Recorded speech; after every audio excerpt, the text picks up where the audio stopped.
Gilberto Inhoato é psicólogo, professor de antropologia, autor de livros, sei lá, palestrante, um monte de coisas. E hoje ele é um cara que domina tecnologias em geral. Ele é um tecnocer. Bom dia, Gilberto Inhoato. Bom dia, Maria. Essa de cara assim, tecnocer, hein? Meio gente, meio máquina. Desculpa, tô imitando tuas palavras, pensa que eu não presto atenção no que você fala. Parece que eu não presto atenção, mas eu presto de vez em quando, sabe? Tá de vez em bom. quando eu faço Bom uma dia, escuta Maria. flutuante. Bom dia. Escuta flutuante, lembra dos psicanalistas? É verdade, sim. Bom, Gilberto, vamos lá. Dinheiro, Diga lá. pra que dinheiro? Vamos começar a sambar, né? Pra que serve o dinheiro, afinal de contas? Pra que servem as riquezas materiais? Afinal de contas, tudo é dinheiro? Olha que lindo. É para você ficar pensando na própria vida, né, Gilberto? Pois é, precisamos chamar aqui o Silvio Santos, topa tudo por dinheiro. Jogar Exatamente. Quem quer aviãozinho, dinheiro? jogar Aham. aviãozinho na plateia. E o povo se joga de ponta cabeça Ah, eu para também ia pegar me jogar, claro, de graça, né, meu filho? Então, ah, é, esse tema do dinheiro, né, ele é muito polêmico, né, porque ontem mesmo, Maria, alguns ouvintes já se pronunciaram no Facebook, né, a Ângela, a Maura, a Evalnete, o Maurício, perguntando se dinheiro é bom, uns dizem, dinheiro é para gastar, outros dizem, dinheiro é para viajar. E aí fica sem dinheiro para você saber o que é não ter dinheiro, né? Aí você vai saber que o dinheiro é bom e participações assim, né? Caixão não tem gaveta, caixão não tem bolso, né? Também Pois é, falam na isso, né? verdade, se nós sairmos da discussão da materialidade só do dinheiro, né, ele em si, desculpe, né, seu poder intrínseco, se nós sairmos um pouquinho dele, pensando por que todos nós temos um desejo pelo dinheiro. Porque o dinheiro, entre trazer benefícios, realizações, liberdade, aprovação social, nos põe no lugar sagrado, nos leva para cima da sociedade, né?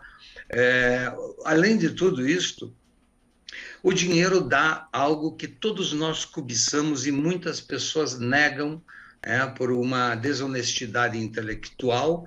Todos nós queremos o poder. Em grau menor ou maior, o dinheiro ele é um condutor, um vetor que conduz ao poder. Especialmente nas sociedades com um modelo econômico, né, onde se você não tem dinheiro, você sofre de invisibilidade social. Então, eu estou raciocinando dentro de uma sociedade organizada financeiramente, não estou fazendo crítica a isso, não. Estou dizendo que todos nós temos uma ambição muito grande pelo poder, e o dinheiro é o caminho mais rápido para obter poder. Poder, ele faz as pessoas ascenderem socialmente, né? Então, Maria, há algumas críticas, né, à ideia do dinheiro, elas não se fundamentam. Ninguém está aqui defendendo, fazendo crítica para a injustiça social, porque eu não tenho vocação para justiceiro, e isso é uma outra discussão. Estou falando de quando as pessoas criticam o riquinho, nessa coisa do deboche, né, fulano é rico, mas é infeliz. Não é Sim. verdade isso. As pessoas ricas têm muito mais chances e possibilidades de viverem uma vida melhor. Não tenha dúvida, né, que o dinheiro é bom. O problema aí é outra coisa, né, Maria? Como faz uns 2 anos, mais ou menos, a imprensa me liga para discutir um projeto que queria proibir, de um anteprojeto de um político que queria proibir o uso de armas de brinquedo no carro. Não estou falando de armas De verdade. simétricas de verdade. Você está falando de facsímile, né? Isso, pistolinha de bisnaga de Aham. água, né, revolvinho de água. Bom, veja, novamente a crítica recai sobre o objeto em si, né? A crítica recai sobre o dinheiro, sobre o objeto. Então eu respondi a seguinte pergunta para elas e também com o dinheiro a mesma lógica. Eu disse para o jornalista, olha, se esse projeto tem a ideia de achar que dando a arma de brinquedo a criança vai se tornar violenta, então faça um projeto melhor, dê livros que a pessoa vai se tornar inteligente. né? O que não é verdade. Então, ter dinheiro não torna a pessoa malévola, né? Ter dinheiro não torna uma pessoa egoísta. Existe aí muita inveja, existe muita desonestidade intelectual em cima dessa coisa do que fazer com o dinheiro. O problema é outro, né, Maria? Não é o dinheiro, assim, o que fazer com o dinheiro? Qual é o significado e o sentido que o dinheiro tem para você? Isso é uma outra discussão que aí merece ser discutida neste contexto social que nós vivemos, nesse trágico contexto social que nós vivemos, Maria. Gilberto, falando em dinheiro e falando em, por exemplo, você fala em contexto social, a gente fala também em desigualdade social, certo? É verdade que alguém que teve uma infância menos provida de condições, isso não é, claro, totalmente, não é 100%, como é que eu falaria para você? Peraí, eu quero... pronto. Eu não quero falar com determinismo, mas é Sim. verdade que quem teve menos condições na sua infância terá menos chances no seu futuro adulto do que teve quem teve condições. Não é determinismo. Claro que Sim. existem várias alternativas de mobilidade social, tanto para cima como para baixo. Então, eu queria que você falasse sobre dinheiro, educação e infância. Bom, é evidente, né, Maria, que quando se discute essa ideia da meritocracia, né, há um vácuo nisso, porque, assim, a meritocracia ela só é possível se o Estado dá condições de igualdade para as pessoas, né? Agora, a gente não pode exigir meritocracia, assim, cegamente, de quem nasce numa situação é, sem acesso à educação, né? Onde a família tem que se matar de trabalhar dia e noite, onde os pais mal conseguem educar os filhos, mal conseguem acompanhar, mal os filhos vão para a escola, né? Não se imprime um sentido e significado de encaminhamento para o mundo social, para o mundo econômico também. É evidente que essas crianças, né, elas crescem num ambiente muito desfavorável. A gente vê depois que as pesquisas mostram que filhos de pais que estudam, que têm nível superior, têm muito mais possibilidade e chance de estudar, de se interessar pelos livros. E filhos de pais que não têm estudo, né, os filhos têm muito menos chance e possibilidade de se interessar. E com o dinheiro é a mesma coisa, né? As chances são menores. Agora, então, nós estamos falando de uma meritocracia que procura aplicar algo com medidas muito diferentes entre rico e pobre. Aí não é meritocracia, isso é uma coisa desvantajosa. No entanto, nós não devemos desresponsabilizar a possibilidade das pessoas que vêm de uma situação econômica desfavorável de que elas nunca conseguirão chegar ao topo da pirâmide financeira só porque vieram de condições desfavoráveis. Como você muito bem disse, nada é determinístico, não existe fenômeno social de causa única, né? As chances se podem favorecer na vida social e depende também do esforço pessoal para que ela saia dessa condição. Nós temos várias histórias, né, de gente que veio lá de situação econômica desfavorável e que subiu na vida, subiu nesse tal lugar sagrado aí que todos nós desejamos estar. Ninguém quer ficar na parte de baixo da sociedade, né, Maria? Então, essa discussão é bem polêmica, porque quando a gente entra nesse assunto, há uma tendência de dizer que os desfavorecidos, desvalidos, excluídos, nunca conseguirão chegar se nós não detonarmos quem está em cima. O movimento é o contrário. Aí nós somos no caso, mais nietzschiano, né, do filósofo Friedrich Nietzsche, né, onde ele dizia que é preciso pensar de forma ascendente. E pensando de forma ascendente, nos projetamos para a parte de cima, né, para o que tem de melhor. Ninguém quer ficar embaixo, ninguém quer ser pobre, ninguém quer se manter numa situação desfavorável, né? Há uma certa desonestidade intelectual de quem defende, por exemplo, um regime como a Venezuela, né? Nós conhecemos pessoas que, ainda no Brasil, muitos intelectuais que defendem o regime do Fidel, o regime da Venezuela, que, por favor, né? Nem vamos entrar nisso, Não Maria. vamos entrar, Gilberto, porque, olha, realmente, a gente não tem aqui essas marcadas ideologias no programa, a gente dá Não. espaço para todo mundo, senão a gente vai acabar causando um certo problema, né, Gilberto? Gilberto, eu queria conversar uma coisa que eu acho bastante importante, que você ensinou para mim, quando você foi meu professor, sobre o dom. Você falava, eu nunca mais esqueço, sobre os presentes como dons, né? E aí eu vou falar sobre presente como valor econômico, presente em dinheiro.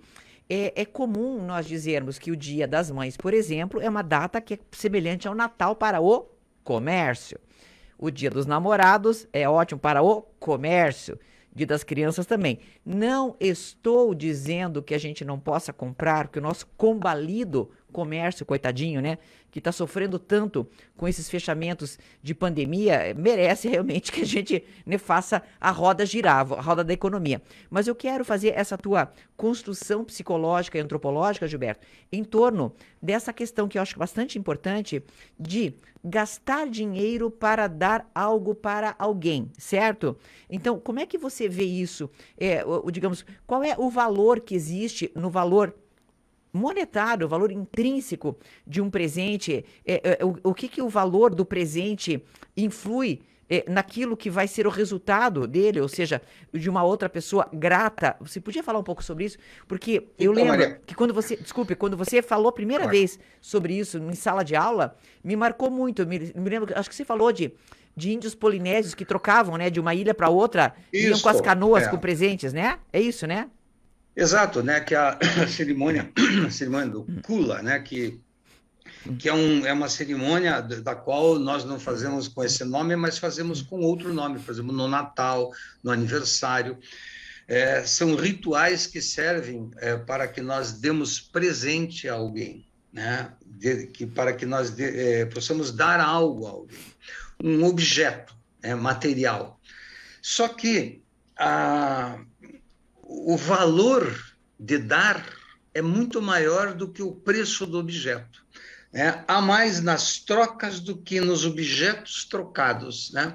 Quando eu dou algo a alguém, no aniversário, no Natal, é claro que um presente caro, né? Ele normalmente tem mais valor social, mas eu estou falando do valor afetivo das relações interpessoais, fora do campo econômico. Quando você dá um objeto a alguém, um presente que você compra com dinheiro, claro, né? Normalmente aquele objeto ele não tem um preço, né? O preço fica em segundo lugar. O que está em jogo ali é o valor da capacidade de você dar, porque quando você dá algo a alguém, seja um presente, um cumprimento, quando você dá boas palavras, há uma necessidade da pessoa do lado de lá retribuir e em troca te dar algo, no mínimo, todo mundo diz muito obrigado. O que significa muito obrigado em todas as línguas do planeta? Eu estou obrigado agora a te dar algo em troca. Muito obrigado. Isso me obriga a dizer, no mínimo, olha, que bom, foi muita gentileza da tua parte. No mínimo, eu dou palavras. Então, a função dessa ideia de comprar presentes e dar presentes não é só agradar uma pessoa, mas é para ter em troca a reciprocidade afetiva, emocional, de palavras, etc., Maria. A gente não faz isso de forma desinteressada, aspas. Mesmo que seja, Não, a gente espera alguma coisa.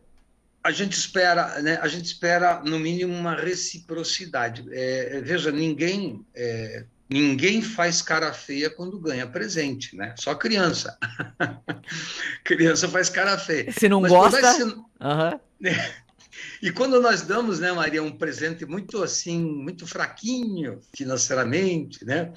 Antigamente você dava caixa de lenço e meia. Então... Você sabe que eu fui numa loja no final de semana ou no outro, não me lembro, e que tinha lenço para vender, Gilberto. Lenços presidente, lembra? Nossa, tem ainda. Então, hoje é uma ofensa você dar um presente assim, porque quem é que vai usar lenço? Mas sensacional, Tirar do bonita, bolso mas legal. Mas assim, mesmo que você ganhe um lenço, né? Não estou falando um lenço, né? Estou falando um lencinho de bolso, você não vai fazer cara feia, porque o que está em jogo ali é o dom, né, de dar. Toda dádiva, o ato de dar, provoca uma dívida, uma boa dívida no sentido de reciprocidade. Então, nesse mundo do dinheiro, né, nós podemos aprender a nos desprendermos um pouco mais do preço e nos apegarmos mais no valor de dar algo, né? Mesmo que seja um presentinho pequenininho, todos nós agradecemos, né? E é muito curioso. Experimente mudar o cenário, Maria, e assim, dê um cumprimento, uma boa palavra para o teu vizinho, aquele que você não gosta, e ele vai se obrigar a te dar boas palavras. No mínimo, ele vai te dar um sorriso meio assim, mas vai. Então, isso funciona muito bem, né? É uma obra do Marcel Mauss, sociólogo e antropólogo, chamado Ensaios sobre a Dádiva, né? Que ele vai fazer um estudo sobre toda essa capacidade, a função de dar, que é produzir aliança social, Maria, para encerrar o raciocínio. Gilberto, então, em primeiro lugar, eu troquei dádiva por dons e agora eu entendi, sabe por quê? Porque deu uma... A minha tecla SAP apertou, dono é presente em italiano.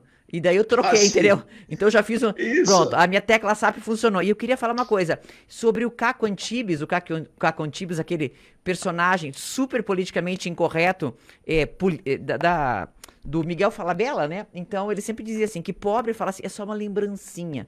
E a gente fala, né? Desculpa, mas é só uma lembrancinha.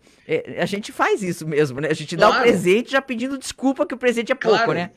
Claro, mas assim, né? Você se desculpa porque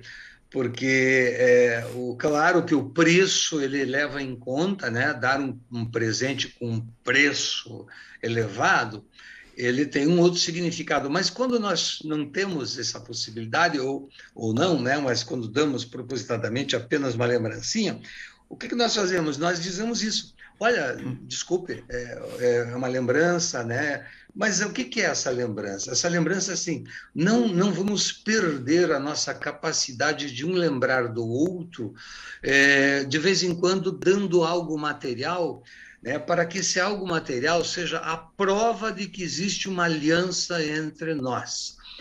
Então, esses rituais, né, de aniversário, de Natal, ou seja lá o ritual do Kula em Tróbria, no Pacífico Ocidental, como os nossos rituais aqui, do dia a dia, de você às vezes dar algo a alguém.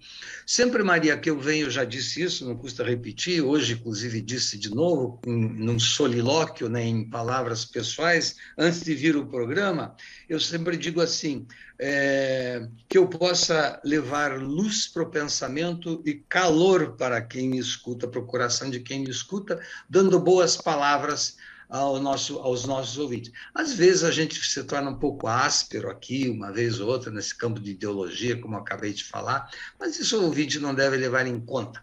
Dar boas palavras, também nós, em troca, recebemos boas palavras e estabelecemos alianças sociais, Maria. Gilberto, na nave Voyager, que nos anos 80 ou 70, não me lembro, acho que foi 70, foi lançada, para ir até os confins do universo, havia fitas gravadas em várias línguas, e cada uma tinha uma frase, né? E a frase em latim era ad astra per aspera, por caminhos ásperos se vai às estrelas.